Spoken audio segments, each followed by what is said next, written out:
Hey, Jon Jon. Thanks for Hey, joining the Hey Neighbor podcast. How are you? I'm good. Thanks for having me. Excited to be a part of this. I think I was hosting my Hey Neighbor call once and you just showed up and I was like, I've seen that face before. And then somebody on the call called you out that you were there. So that was so fun to see you on the Hey Neighbor call. Yeah, and I think once you started posting videos, one, we're both part of the like bald guy beard club, and I actually used to have blue light glasses that look similar to yours. And so I've had people say like, "Wait, I thought this was you for a second," and then other people are like, "You need to meet this guy." So I think once you started posting videos, it was destined for us to connect. I think before we jump into like what people can do, I really want to know like what got you into this. So architecture and urban design have always been like a passion of mine, and I got married pretty young, had two kids, and we always like longed for that sort of like autonomy you see in 1980s and 1990s movies, and even movies like Stranger Things, which are like based in that time, where like kids could get around on bikes, connect with people. And I had that kind of growing up. I lived in a suburb, but like we played street hockey. We knew neighbors. We had a basketball hoop that always had kids constantly in the street. And where I lived, I didn't quite have that when my wife and I first got married. We were in Colorado. We moved back to Tennessee, where I grew up, and it was just different having kids, being in a place. And I was like, man, I want to talk about what I'm seeing in the city I was familiar with that feels different. And so I just started talking about what I was seeing, but also through like what I consider like my professional calling or vocation. So I wanted to use ideas from urban planning, but with language that everybody could understand. And I didn't expect it to take off like it did. And now I'm full-time content creator, speaker on the subject, but that's kind of my origin story. It was like translating ideas that everyone feels but don't have the words to describe. Give them words to describe that. So you were an active like urban design planner before? Not exactly. Actually originally I called myself the sort of like armchair urbanist. I was getting to a point where, you know, all the language and everything that I was talking about was so esoteric, and the group to which I could talk about it was getting smaller and smaller. I felt like I had missed that window in design school.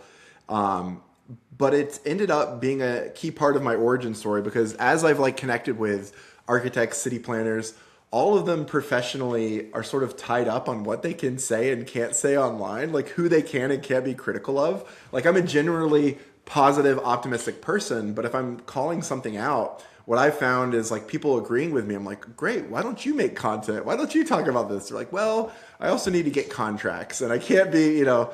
So it's worked out for me to never have quite had that professional experience. Um, with the caveat that I am actively a part of like projects within my city, advocating for things, project managing things, but never with the official title of city planner or architect. I love that. The action that naivety breeds, right? You don't know what you don't know, and so you just sort of went and did stuff, Yeah, and you didn't know you needed to ask permission or whatever. You just started doing it. So yeah. It maybe there's it something to that. it blew my mind.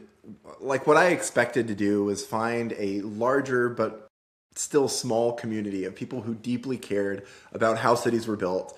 What I wasn't expecting was for, you know, soccer moms and, you know, F-150 truck driving people to also find what I'm saying interesting and not agree with me 100%, but to follow along. And so I think, you know, when I hit like, you know, a quarter, you know, 250,000 followers on TikTok, I was like, I can't believe this. More people follow me than live in my city, and I can't get anyone in my city to listen to me when I'm talking about stuff like this. So it's so interesting when you carve out this niche, and it's that algorithm that helps you find people in that regard, that you start to realize like people do care about this stuff. They just need to know what it's called. They just need to know what to look for. You said you grew up in the suburbs. I live in the suburbs. I think more people than want to admit it live in the suburbs. What do you think can make a neighborhood or like a suburb feel alive versus feeling lonely? I mean, no, that's a very broad question. The the first thing I would say is like not all suburbs are created equal. What we think of often in our downtown, the first ring of suburbs, what are called first ring suburbs, were usually streetcar suburbs. Like people still went in and out. Like every city over the population of 10,000 back in 1920 had streetcars. There's a cool pothole in my neighborhood that shows a rail line in it. I hope that's the one pothole I hope my city doesn't fix because it shows that history underneath it. And these streetcar suburbs, developed with little community nodes. So you would have a grocery store, you would have a cafe, you would have all of these things within walkable. You might live in a single family home, front, back, side yards, but you would still walk to the things that you mostly need. And this created what sociologists called weak ties. So weak ties are a form of social capital where you build a base of acquaintances. Acquaintances are like not quite friends, not quite strangers. And what we found is like these are keys to succeeding in life, to happiness, but also they're incredibly practical. If you're on vacation and someone sees a light go on in your house, it's often a weak tie relationship that could text you and say like, hey, I know you're not home, but I just saw a light turn on. And you're like, oh, don't worry. That was my mom. She's there feeding the cat. You know, those sort of interactions. And so the first answer is like, I don't think all suburbs are created the same. Post-war suburbs that were designed specifically for the car, they're trying to get people as far away from the city as possible. A lot of times you'll see the entrances are right next to each other so that like they make it as impractical. Like there's no reason to go in there unless you live there. And they're so separated from any other type of use, from having a coffee shop or anything else. There's not really those weak tie moments to meet your neighbors. So the first thing I would say is you struggle to have spontaneous connections with your neighbors. It takes a lot of programming to meet people, to run into people.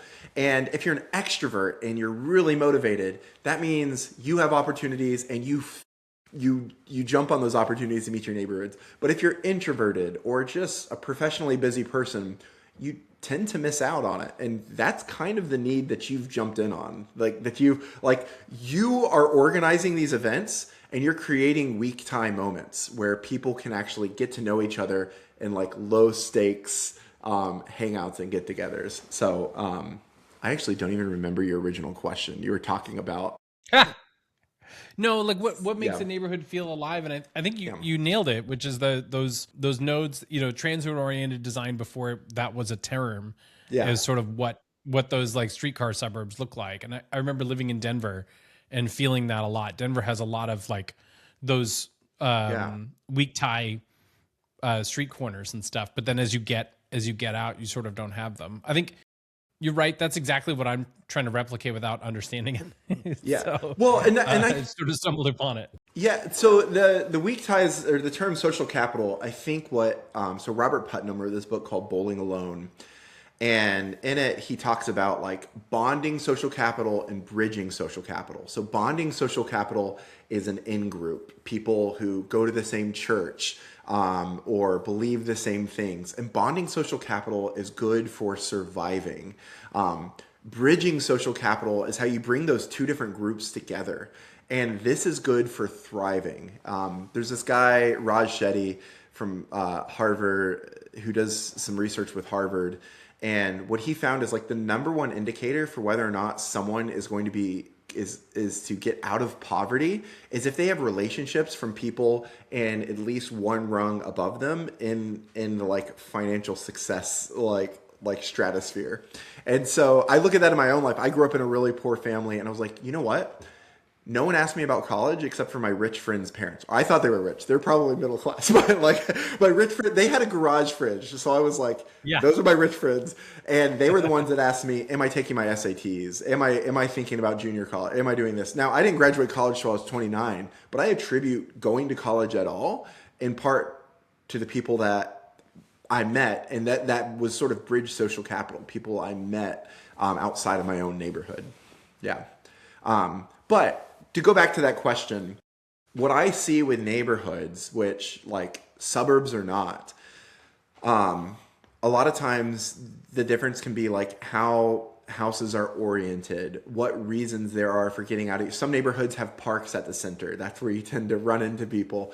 Even places where perhaps they put all the mailboxes and on the corner Yeah. lot, and you're walking there. Like those create spontaneous moments of connection where you get to know someone. Hey, I haven't seen you before. I think there are also weak ties that are built through people who have pets. So your dog Yeah. is automatically, you're meeting other dog owners.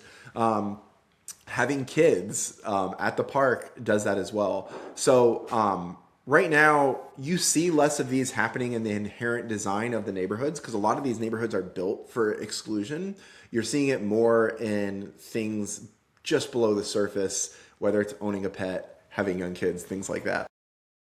I always joke with people that right now, most of you live in a neighborhood where you know the names of the dogs in the neighborhood, but you don't know the dog's owners' names. And so you have to like be a little bit more vulnerable and ask that person's name again and try and connect with them in a way that is more deep. I love that. And right when you said that, I immediately got convicted. I can think of someone on my street whose dog I know, who I don't know their name. Other people on my street, I know their name, know their dog's names, but a name came, or a person came to my head. I was like, yeah, I don't remember her name. I do know her dog. Yeah. Yeah. There's I can tell you Mitzi is a dog I know, and I don't remember his name, even though I've met him 100 times. Yeah. He's a weak tie in the neighborhood, but he's great. So, there's something I see a lot, which is there's people sort of like yourself are in the sort of like urban design world, and they talk a lot about how these post-war suburbs aren't really built for connection. And something about that, I think, is partly what triggered me to start making videos where I was like, well, we can't bulldoze all these neighborhoods, the millions of homes, and start over again. I'm doing my part on the like how to meet each other and throw parties, but what are things that you can do, maybe sort of like guerrilla urbanisms, or like how are some physical ways that you can improve these neighborhoods or sort of bootstrap more urban design friendly ways to make these neighborhoods better? Yeah. So the first thing I should say is if someone stumbles across a video of mine that goes viral and people don't have the context of all of my beliefs, a lot of times they can get this idea that I'm anti single family household, that I'm anti, having a neighborhood, or I don't want you to have a yard or anything like that. That actually isn't true for me. I actually live in a single family home in a first ring suburb. We plan on building an accessory dwelling unit in our house eventually so that we'll have more neighbors. But so I want to get that off the table. Like, you'll hear me say things that seem like, oh, I'm critical of this. What I'm most critical of is that this is the only thing we're allowed to do by right. It bankrupts cities. It's hard financially on a city, but it's the only thing that's allowed to happen. So that if somebody wants to live closer to neighbors, if somebody wants to have a little cluster of houses, sometimes called a pocket neighborhood, those aren't allowed by right.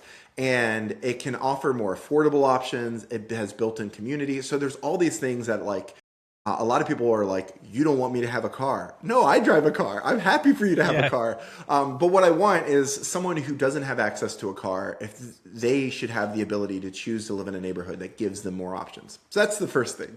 The second thing, I would totally agree with you. I don't think that you need to be bulldozing your house for, 100-unit apartment complex right there, in the outer rings of your city. A couple of things that I think really help. One of them is sometimes referred to as gentle density. And there's a group called Strong Towns, and the leader of that, Chuck Marone, has this really great line. I'm going to not get it right word for word, but the sentiment is every neighborhood should be free to evolve to the next stage in which it needs to evolve in. So if your neighborhood is full, there's no more empty lots, and someone says, I want to build a mother-in-law suite for my mom so that she can age in place and have built-in community, you should be allowed to do that, to build that small backyard cottage, that granny flat. These are unobtrusive, usually can't see them from the street.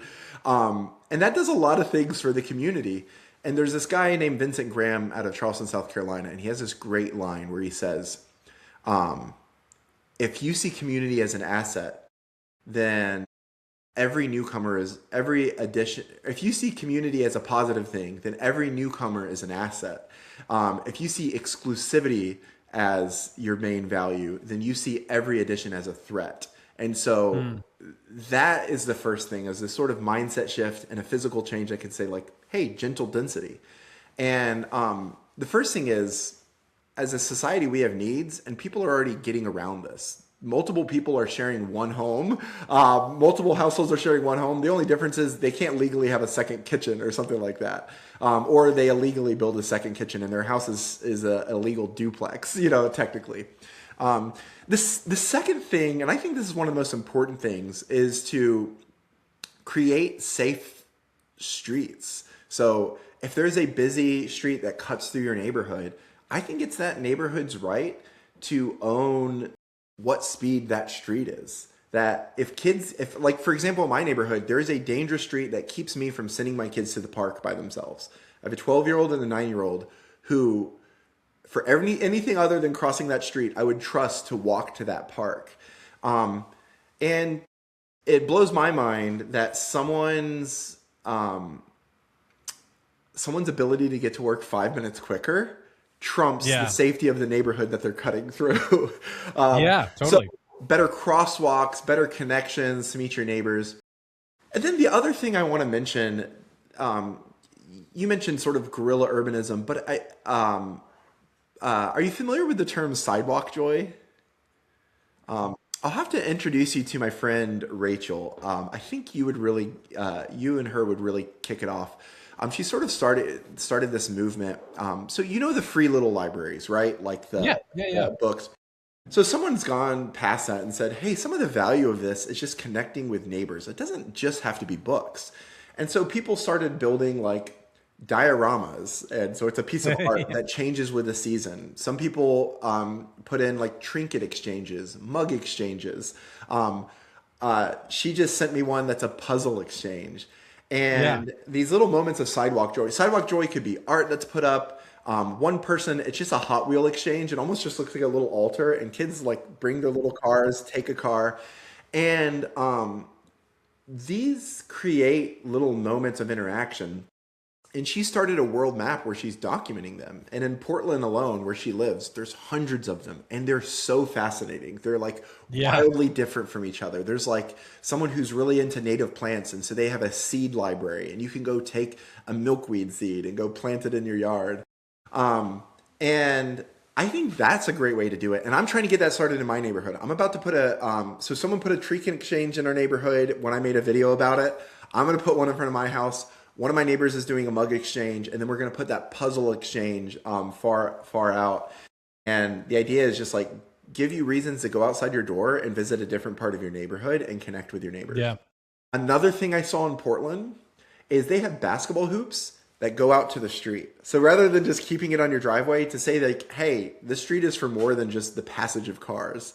And we have this like ode refrain, like, why don't kids go outside anymore? Well, we made outside off limits. We've created an uncomfortable outside. We say, what are they doing in the streets? And when we think about our neighborhood streets, they should be slow enough that you could do that. And so in Portland, people will put swings and jungle gyms on the verge, which is that strip of grass between the sidewalk and in the street. And it's just unspoken. If they put it there, it's for you to use. So you can go on a walk and then swing your kid in a neighbor's swing. You can go play pickup basketball on any block in Portland almost. It's everywhere. And so that's the next thing, is like it's almost like extending the hospitality of your home into your front yard, into the public realm. And that gives neighbors a good reason to connect with each other. So there is that gentle density. Let's allow our neighborhoods to evolve into the next stage. But then also it's right now in your front yard, you could set up some sort of exchange or something like that. With a big caveat, HOAs. Portland, yeah.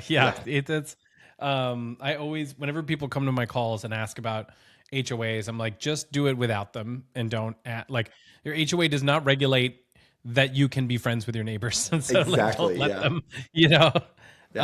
you said first of all, Portland is like a petri dish for cool, quirky neighborhood stuff. You know, Yeah. like their cat apartments and stuff. Like I don't know what is in the water there, but Yeah. they definitely have a lot of that going on. And I definitely want to meet your Sidewalk Joy friend. That's amazing. Yeah, I'll share her. If you look up Dino Rama, I'll give you her handle. Maybe you can put it in the video or in the notes later, so other people can see her stuff, and then I'll connect you with her privately. But yeah, She's great. That's I like her already. I love the swings in the shared space. I think that's really great. You mentioned briefly like being able to control your streets. We have this problem. I have a neighbor. He lives on. We have a sort of through street. There's 2 speed bumps, but somebody crashed into my neighbor's backyard. Was doing like 90 down that street, and there's a little intersection, and so we've thought like, what if we just built like a circular Potter in the center there? Like what? Maybe not us, maybe yeah, not me. Let's not say my neighborhood, yeah. but let's say one has an intersection that they think they could slow people down in. What's a way that one could slow cars down in that's something that's not incredibly obtrusive? Great question. So a lot of times, a lot of people think the go-to thing is speed bumps, but sometimes speed bumps can be negative. And here's what I mean. Imagine you're cutting through a neighborhood and then you come across these speed bumps. Mid-block, you hit a speed bump. What do you do immediately after a speed bump? You speed up to make up for lost time. Well, mid-block, most people aren't crossing there. They're crossing at the intersections. That's where most crashes happen. So now you're speeding up right as you get to an intersection. If there's no stop sign there, you're blowing through an intersection, the most dangerous part. And so what's funny is like our lack of imagination of just like we got to jostle people to slow down. It doesn't always work and can even backfire counterintuitively.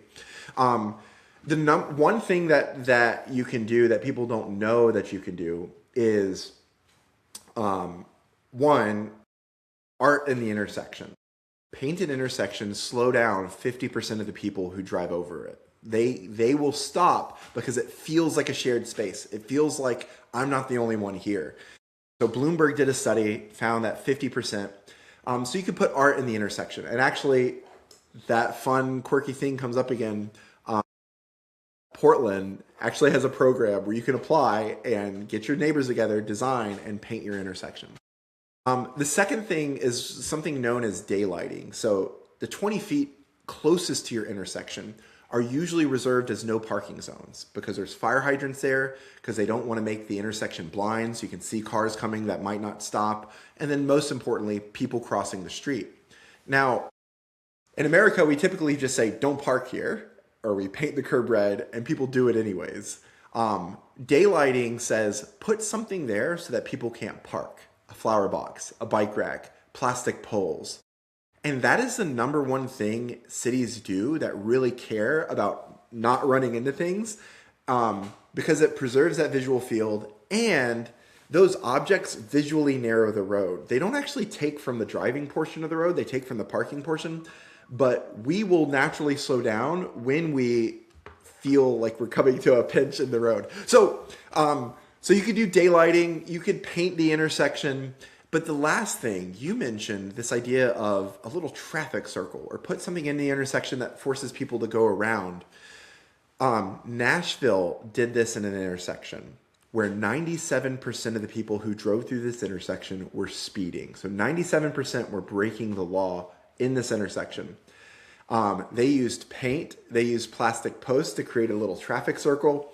They used recycled tires that they screw down into they flatten them out, and then they create little waves with them and paint them so that if you go off of the main road, you would hit those like rumble strips. And it flipped the stats. Now only 3% of the people went through this intersection were speeding. This is what's called a quick build, or some people call it tactical urbanism. It was community-led, city-sanctioned, and it's a 1-year test. And if it proves itself, then the city will come back and do something permanent. And this is really where I think communities can sort of take note. You can do it guerrilla style, not ask for permission, but the liability now falls on you and your risk of having your work taken up once you do it. But there's also this potential for partnerships where you could get a Yeah. grant and come to the city and say, "Hey, I have money to make safer crosswalks to this school, to this playground. What process can I do to help implement this?" And you'll be surprised when there's money involved. A lot of times cities are interested in letting it play out. Hmm. Interesting. All right. And again, I'm not going to do this. This is not. Well, I don't know. If we hang out enough, my goal, at least with the permission version of it, I'd love to see these pop up everywhere. Well, I would love to. You know, we're in what's called an unincorporated part of Sacramento County, and so we have most of the time the city says go talk to the county, and the county's like we don't have a department for that, and so we have this Exactly, weird yeah.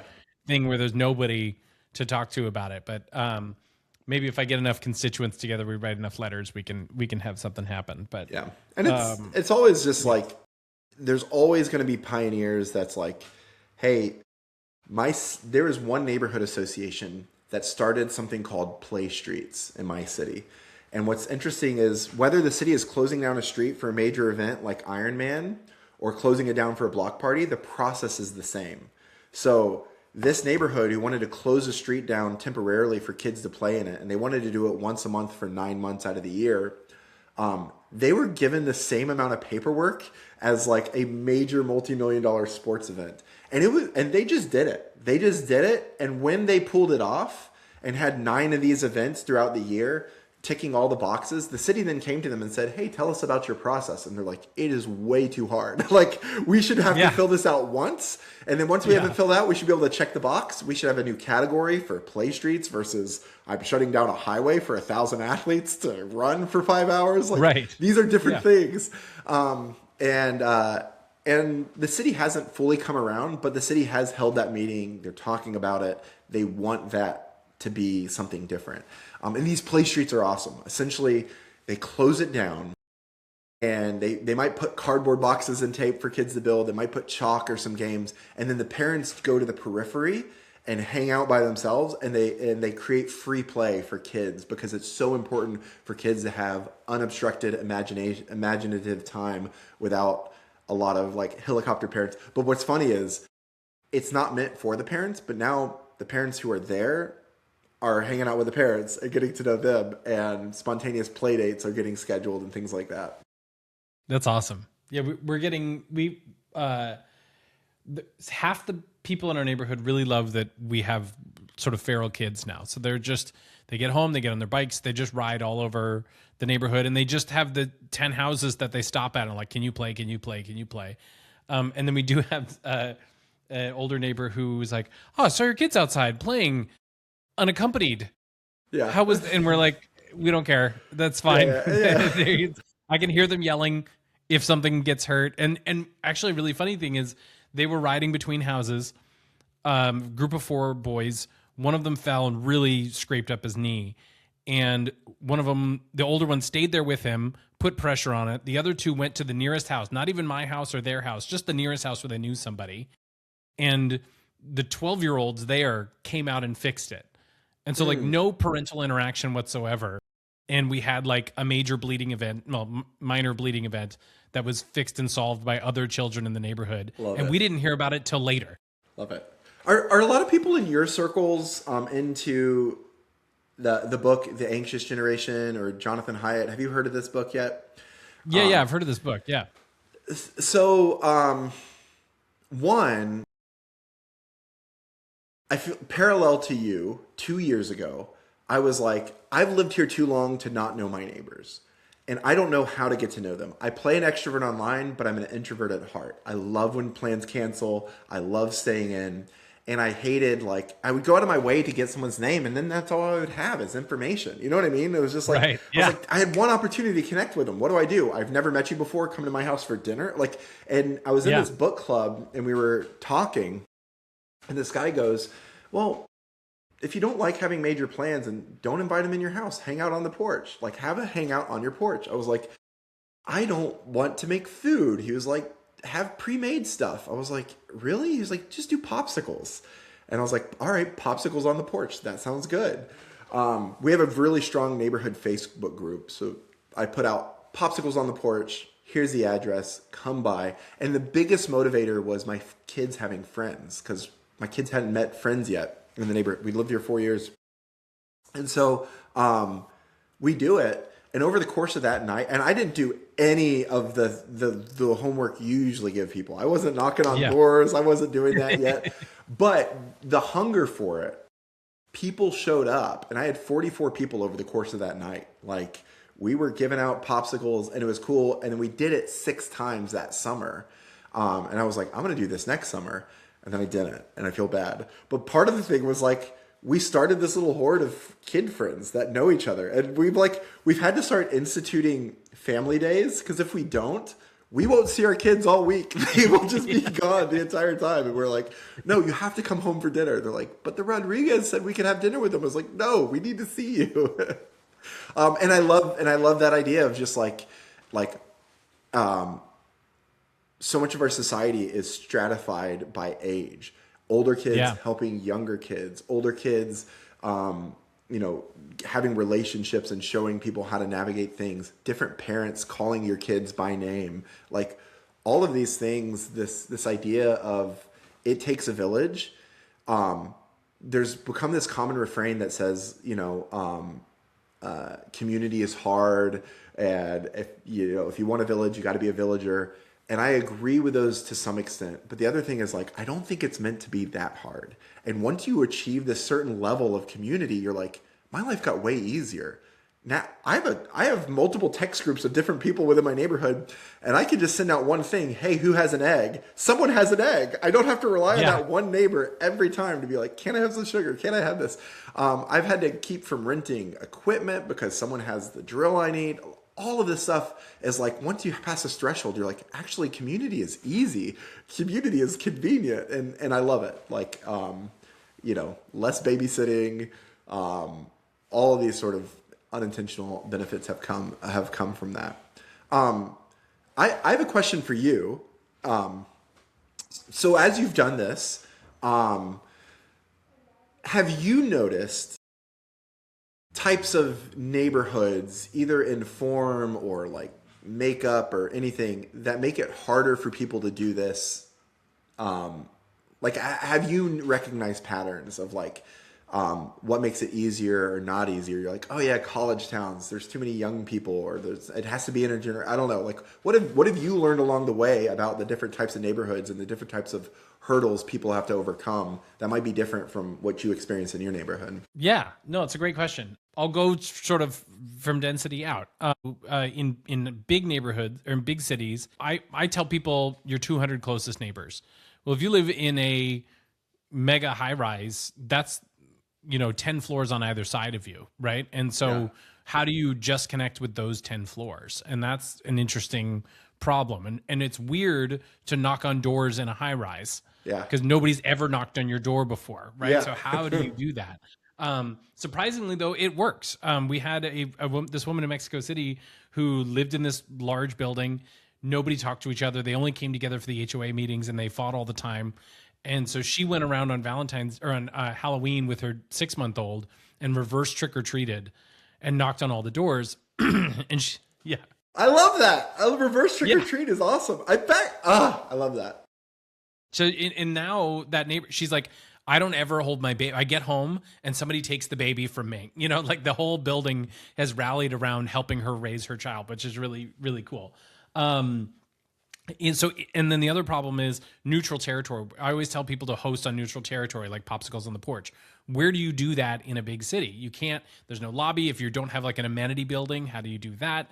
And I always tell people to try and eliminate no's when it comes to getting people to come to an event. And so if you say like, let's say you invite your building, let's go meet at this park. Everybody, that walk to the park is an opportunity to be like, this is dumb. Nobody's going to show up, and turn around and go home. And so I tell people to actually just meet in front of your building on the sidewalk and then walk to the park together. And so like getting people to make it as easy as humanly possible to actually do this thing.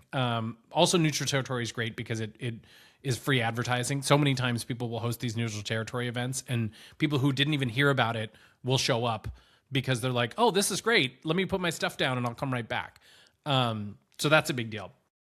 In those like inner neighborhood core stuff, there's the problem of just like, are you on a major street? But then there's this guy Braden who's in a historic inner neighborhood in Rhode Island, and he just does stuff literally on his sidewalk, and he'll have 30 people on the sidewalk. Yeah. But it's great, and everybody loves it and shows up, and he's got this like really incredible neighborhood now.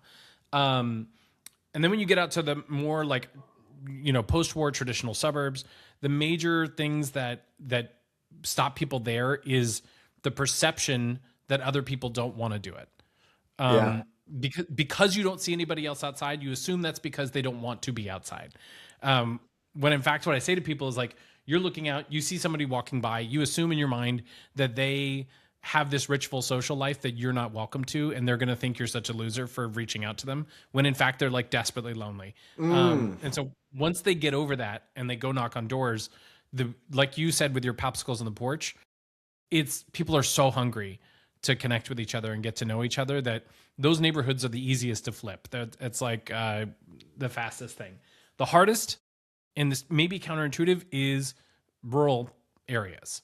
Because I tell people to go knock on doors. It's impossible to ignore a like friendly, vulnerable person knocking on your door, asking you to be your friend just because you live near them.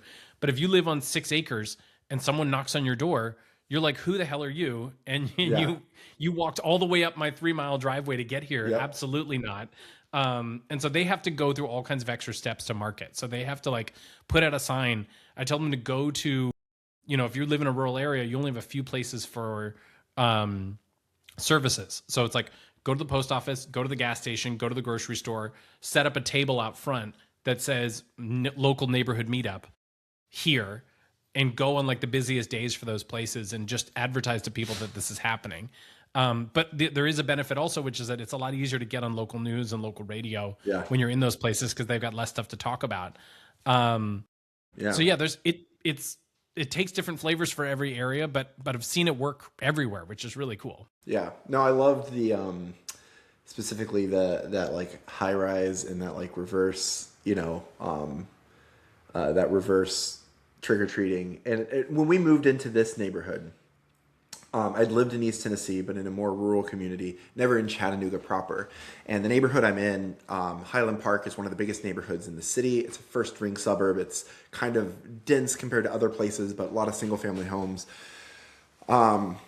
Everyone was like, we moved during COVID, and they were like, trust us, you're going to love this. This place comes alive once this is over. And so we had this sort of like, hey, I kind of know your name, but we're social distancing, blah, blah, blah.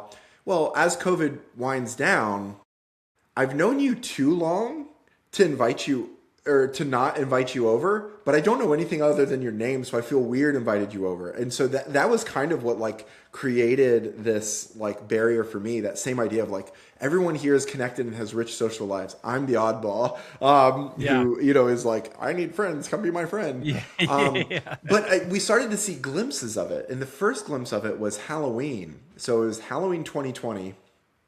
And they refused to shut down for Halloween, but like one street in our neighborhood, 1 block over, was the street. And they all found social distancing ways to deliver the candy by zip line, by like a slide or chute, by planting them in the ground. And I was like, oh, this feels different. And then as we got further away from COVID, Halloween.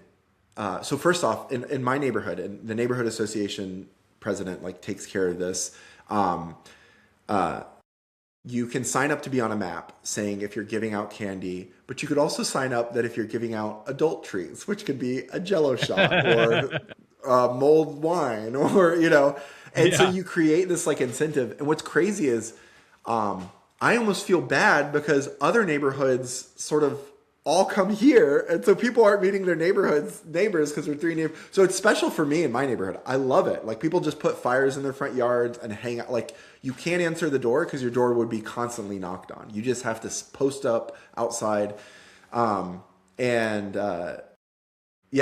what I loved is like, I've started to see what people were talking about before we moved here. Like we used to have block parties all the time. We used to blah, blah, blah, blah. But it's kind of taken programming and a sort of reset post-COVID for that to happen. And I'm excited for some of the other things that we're doing in our neighborhood to to kind of redo that as well. Do you feel in your experience, is there an out crowd or a group of people who naturally feel like they don't show up? And I'll just be completely vulnerable here. We are a pretty diverse neighborhood, but my popsicles on the porch didn't look diverse. And like immediate neighbors that I knew, you know, that were, you know, Spanish speaking, they showed up. But it even went so far as like a young single lady said, yeah, I didn't feel comfortable there because everyone there had kids but me. Now that wasn't true, but with so many kids running around, it was hard for her to tell who was like her. So my first question is, have you found this? Because I think naturally human, like we think, oh, I'm going to post this on Facebook. Well, guess who sees it? The people who pay attention to Facebook. And so one, have you seen this? And then two, how have people succeeded in overcoming that and getting people to feel welcome who don't look or sound like them, or, you know? Yeah. You have to knock on doors, Jon Jon. Got to do the door knocking. Yeah. I mean, there's a reason it's been an incredibly successful sales technique for so long, is that knocking on doors is really incredible. So that's one. The other thing is to be explicit in programming for those people, right? So when you talk about people that don't have kids, we do a few adults only events, and it's important to do those sorts of things. But then when you knock on doors, you sort of get an inventory of who it is in your neighborhood, and you can start to understand who's needed. So like we do a murder mystery party. We did a roving cocktails night where it was like different cocktails at different houses and you walk amongst all of them throughout the evening. That's very much not a kid event, right? And the murder mystery party, like kids would not, maybe you could, but for the most part, they don't engage very well with things like that. So being explicit that you create events that aren't just kid events is really important. And what ends up happening, we've got this story I love, which is Casey, who's like early 30s with a 4-year-old, and then Tom, who's like mid to late 60s, whose kids are all gone. Casey's son is like, can we go have a play date with Tom's dog? And so they just go over to Tom's house and hang out. And so like Tom and Casey hang out, and the 4-year-old and the dog hang out. And so just you have to be explicit. Like almost everything when people ask this question of like, how do you make sure to get everybody included, is communicate more and talk more and explicitly address problems with people. Because what happens is people are afraid to voice and advocate for themselves. And they feel like they're imposing, and they feel like they're asking too much when they say, what about adult events, or what about events for, you know, whatever it is. And you'd be surprised at how much just asking people what's going on, probing for more information, and then saying, let's address that together, people really get involved. There was sort of a sub part to that question, which is like, I've had a lot of people that ask, hey, I live in a neighborhood where like half the people speak Spanish and half the people speak English. And how do you make sure that bridge connection is bridged? Yeah. And the answer there is always, it goes back to, I used to do a job called party bus host, which is a weird job in the Bay Area where people rent a 50-person bus and it goes and picks you up from the suburbs, brings you to the city. What I found was there was always one person on that bus who was like an aunt or an uncle that everybody listened to. And if I didn't get that person on my side early in the night, the entire night was a disaster, because I would say something, everybody would look to them, and if they weren't listening to me, nobody else would listen. And so how that translates to neighborhoods is when you go knock on doors, you will find someone who is the mayor of that sub community in your neighborhood. And you need to co-opt them to make sure that they're leading. So if you're leading, your subset of the neighborhood, somebody else is leading that subset of the neighborhood, if not explicitly, but by default. And you need to find out who they are, and you need to co-opt them and have them be part of your coalition of neighborhood leaders. I love it. Have you found that there are people in close proximity to you that don't come to your events. Yeah, Like just like hard nuts to crack. And have you done anything to soften them or to get them? And like I have one neighbor in mind who it's like know their name. Like they would tell me if something was off at my house. We're cordial, but like never show up to an event. And it might be that they're the people who are like, we have our community somewhere else. It's not here. But yeah, what have you found that? How have you cracked the nut? Yeah. for sure. There's two flavors of this. We have about like 150 people in our Facebook group. There's like a core group of families usually that show up to everything. There's a sort of slightly outer circle group of people that either have kids that have gone away or don't have kids. And they show up to a lot of things, especially the adult focused events. And there's a whole bunch of people on Facebook that are really engaged on Facebook and never show up to any events. And then there's the people that don't show up to anything. And there's one couple that everybody has tried to be like, hey, and they just don't talk to anybody. And I just give up. Yeah. I don't have to win everybody. There's one neighbor who doesn't like it when kids play anywhere near his house, and I don't care. So like, like No, I love it. It's such a like trope where it's like kids don't play outside anymore. Kids playing outside. Not like that. Not like that. Yes. Not like that. Yes. Don't do that. Yeah. You know, just like they're gonna be loud. They're gonna get hurt. You gotta let them. You know. Yeah, yeah, and I think the short answer is like you don't have to win everybody, and that's okay, right? Part of the like neighborhood that we all pine for includes the house that's a no-go house, you know, and so that's all right. Because we also have Mark, who has this incredible like redwood grove on his front yard, and the inside of it is empty, and so these kids, it's like a natural fort. And he's yeah. I know what you're talking about. Yeah. So like, you can have either side of it. So I think there may be some people that just haven't been explicitly reached. Like the antidote to what I just said about some people don't have to get in. This woman, Stephanie, was like, Graham, is it okay if I host a party? And I was like, oh crap. People think this is my thing. And you need to very explicitly, there's two stages to neighborhood growth. There is the bootstrapping where you're doing everything and pulling it out of people. And then there's the like expansion where you have to give ownership to people and assign jobs to people, and they can start taking over. And it's that second part that I think is harder to realize. And like you may be there right now where like there's a lot of people doing it. But it takes someone going like, what I tell people to host is an annual planning party where you get together and then you pull up a calendar and you plan the whole year. No, I love it. Yeah, I remember that. I think we're not quite in that second stage yet. And I think one reason is I've made it, you know, I say that with some exception.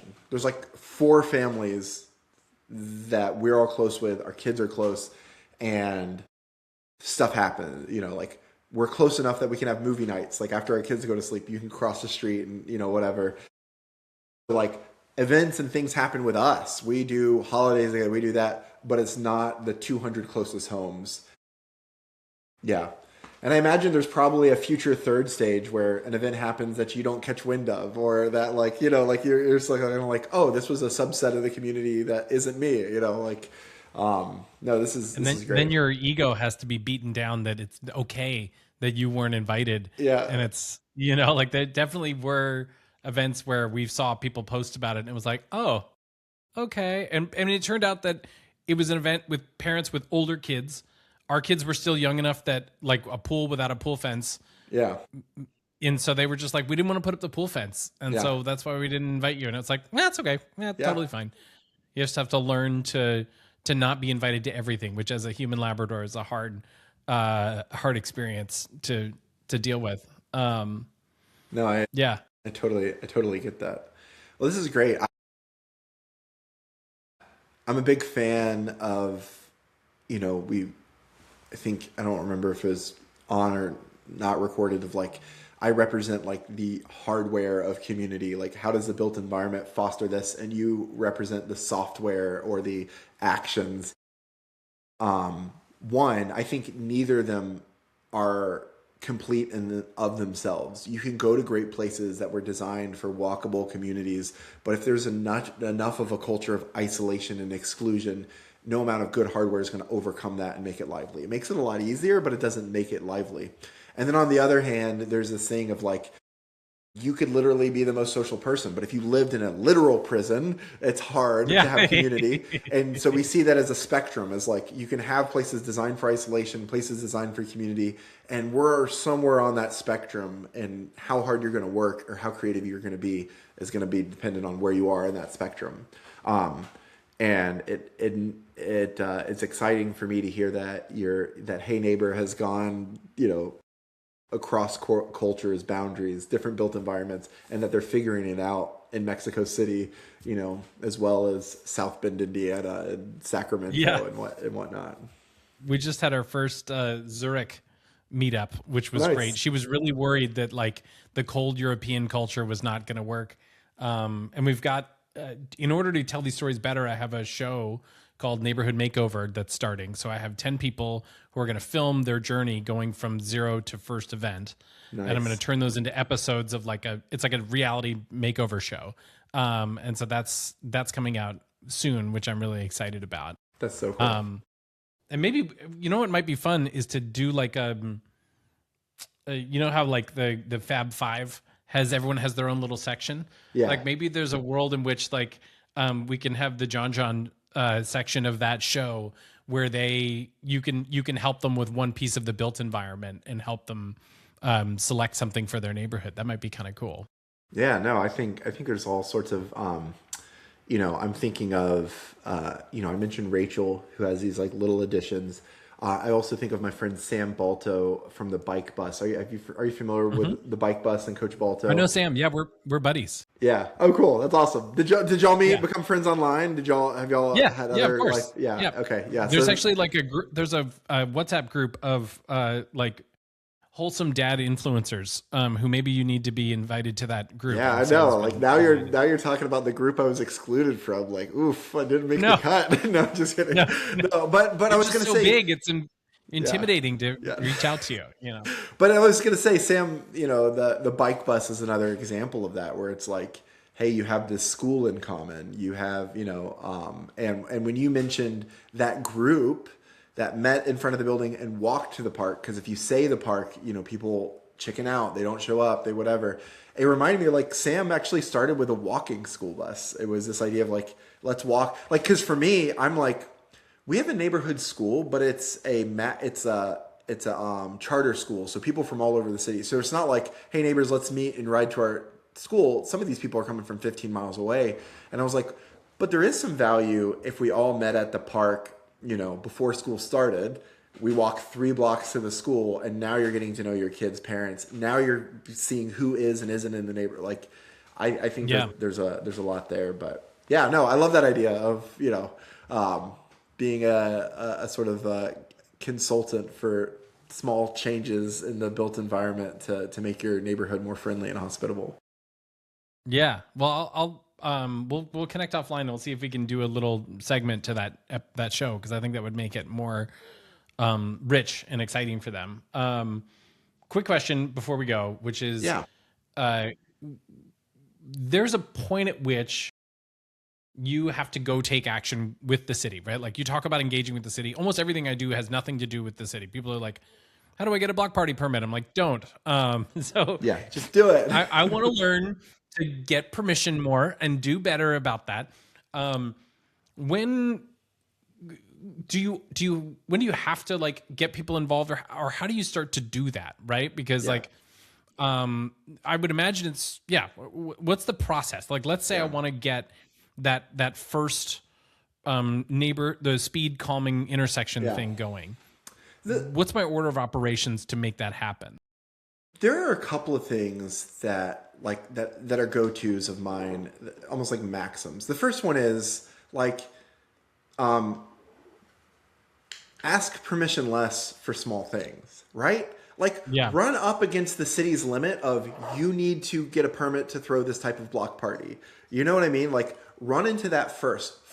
The first thing you should know is there are whole bureaucracies and groups within your city whose job is programming and this, and they can't find a pulse to make their job worth it. And so, one, they're looking for that energy. So when there was a neighborhood in my town who was like, you know what? The city's bandwidth, they're not clearing these sidewalks. There's overgrowth to where trees are growing out of them. We're going to start clearing sidewalks. And some of these were so bad that neighbors were like, I had no idea there was a sidewalk there. I thought that was the woods. Yeah, I saw that video. Yeah. Yeah. And they started doing that. And now the city doesn't have magic bandwidth.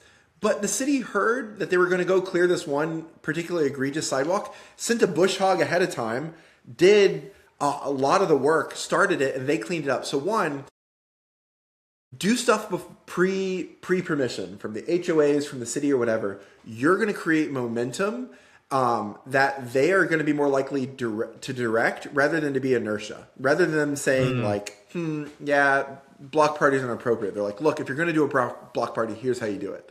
So that's the first thing is like, do more things without permission. And an example of this is we started building benches for bus stops in my community. We have over 200 that are community built, painted by artists, built by high school students in gym class, built by volunteers. And initially we thought this was critical of the city and that the city would be embarrassed by it or claim liability. The city hasn't touched it, and the city gave the group that did it an award, a recognition. Now, not every city has done this. This sort of bench movement has happened, so you don't need permission. The next thing is get as many people involved in the process as possible.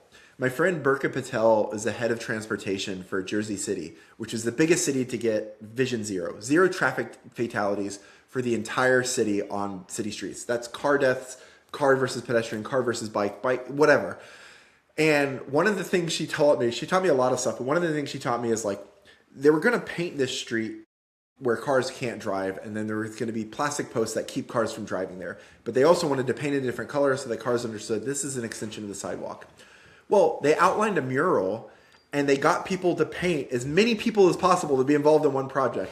And I was like, that seems unnecessarily complicated. She's like, when as many people are involved, then many people take ownership. So when someone breaks it, it gets reported faster. When someone badmouths it, they defend it. And so we started doing that too. Instead of just having one artist paint our bench, we took our bench to a library event, had a dozen kids paint it, and then now those kids drive by that bench and have ownership over that kind of thing. And so so that's something else I've said is like, ask for less permission, get as many people as involved as possible. And then there's always going to be this threshold of like, this feels serious. In which case, start asking your city the process for getting involved. Don't ask them, hey, can we do this? Just say, what's it going to take to get a crosswalk here? What's it going to take to get a four-way stop installed? They might give a process. They might say they don't have one, in which case you do it. And then the last thing I want to say is you are 3 email exchanges away from being on a first name basis with your city councilor. They are so used to people showing up when it affects them once or twice in their lifetime, being really angry at them for failing, and then piecing out. But if you can find something nice to say to introduce them, even ask them for coffee, you often can get that. And I have had a project in my neighborhood that would not have happened if me and my city councilor didn't become friends. And we don't agree on everything, but on the things we agree on, I try to be as helpful as possible. On the things that we agree on, he tries to be as helpful as possible. And that has changed the name of the game. So where when I call, he knows I'm not just calling to complain, I'm calling for solutions. I'm calling to help, to create momentum. And so that might be a step too far. Some people don't want to be that civically engaged, but I'm not telling you to show up to city council and to stump or to create a protest. I'm saying email them and introduce yourself. Be nice. City councilors have come to my popsicles on the porch. So I think it really pays off to at least have that first name contact, and it's pretty easy to do. Yeah, that's right. That's right up my alley. Being a human Labrador to get permission is, I can do that. I can definitely do that. It's how I got my kids into this really hard school to get into. Yeah, love it. That's a great piece of advice.